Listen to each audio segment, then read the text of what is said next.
So this is question number 51 of KVS PGT Physics 2017, and this question is based on assertion and reason type question. Assertion है resistivity of conductor increases with the temperature, whereas in case of typical semiconductor it decreases with temperature. Reason है in conductors as well as semiconductor average time of the collision increases with temperature. देखो पहले मैं concept बता देता हूँ, उसके बाद हम करेक्ट आंसर चूज करेंगे।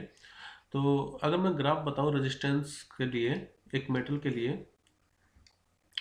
तो जैसे जैसे टेम्परेचर इंक्रीज करता है तो रेसिस्टिविटी या रेजिस्टेंस इंक्रीज करता है मेटल के लिए, ठीक है। लेकिन सेमीकंडक्टर में इसका जस्ट अपोजिट होता है। उसमें जब आप टेम्परेचर बढ़ा रहे होते हैं तो रेजिस्टेंस या रेसिस्टिविटी डिक्रीज करता है सेमीकंडक्टर के लिए। ये ग्राफ आपको एनसीईआरटी बुक में भी मिलेंगे एज इट इज, और ये मेटल के लिए हो जाएगा, ठीक है। अच्छा, मैं यहाँ पर जीरो से स्टार्ट नहीं कर रहा हूँ, क्योंकि हो सकता है जब टेम्परेचर जीरो तब भी उसकी कुछ ना कुछ रेसिस्टिविटी रहे, इसलिए मैंने इसको थोड़ा ऊपर से स्टार्ट किया है।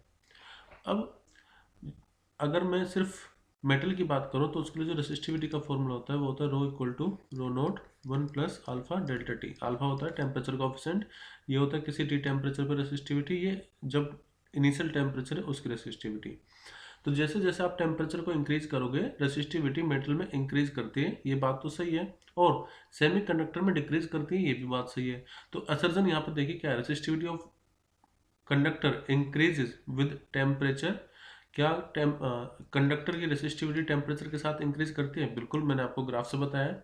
And in case of semiconductor it decrease with temperature, बिल्कुल मैंने आपको इसी से बताया, जैसे आप टेम्परेचर बढ़ा रहे हो तो रेसिस्टिविटी कम हो रही है।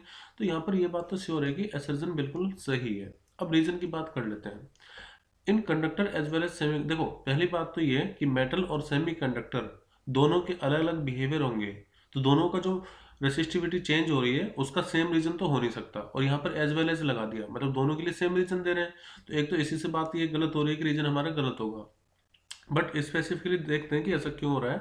देखो, जब मेटल है तो मेटल के पास जो नंबर ऑफ फ्री इलेक्ट्रॉन्स है वो बहुत ज़्यादा होते हैं, और जब आप टेम्परेचर इंक्रीज कर रहे हो तो उनकी काइनेटिक एनर्जी इंक्रीज होगी, और ये आपस में ही एक दूसरे से टकराने लगेंगे, तो जिसकी वजह से एक नेट डायरेक्शन में ये फ्लो नहीं कर पाएंगे, तो उसकी रेसिस्टिविटी क्या होगी, इंक्रीज कर जाएगी। जबकि सेमीकंडक्टर के लिए रीजन ये होता है कि जब आप टेम्परेचर को इंक्रीज कर रहे हैं तो जो सेमीकंडक्टर में वैसे ही वहां पर बहुत कम फ्री चार्ज कैरियर्स होते हैं, तो जब आप टेम्परेचर इंक्रीज करोगे तो उनको कुछ एक्स्ट्रा एनर्जी मिल जाएगी, उस एनर्जी को वो इस्तेमाल करेंगे कंडक्शन एनर्जी में, ठीक है। So we can say that the resistance of a semiconductor decreases as the temperature increases, because as the temperature of the metal increases it heat up, मतलब वो गर्म हो जाते हैं, and releasing many electrons from their atom, तो वो बहुत सारे एटम रिलीज करेंगे।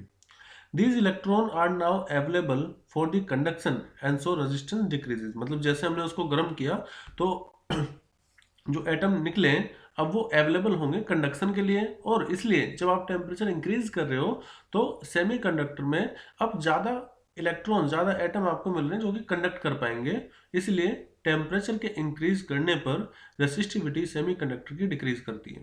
तो देखो यहाँ पर दोनों के लिए अलग अलग रीजन मैंने आपको बताया क्यों हो रहा है, तो सेम रीजन तो दोनों का नहीं हो सकता, रीजन हमारा गलत है, असर्जन सही है।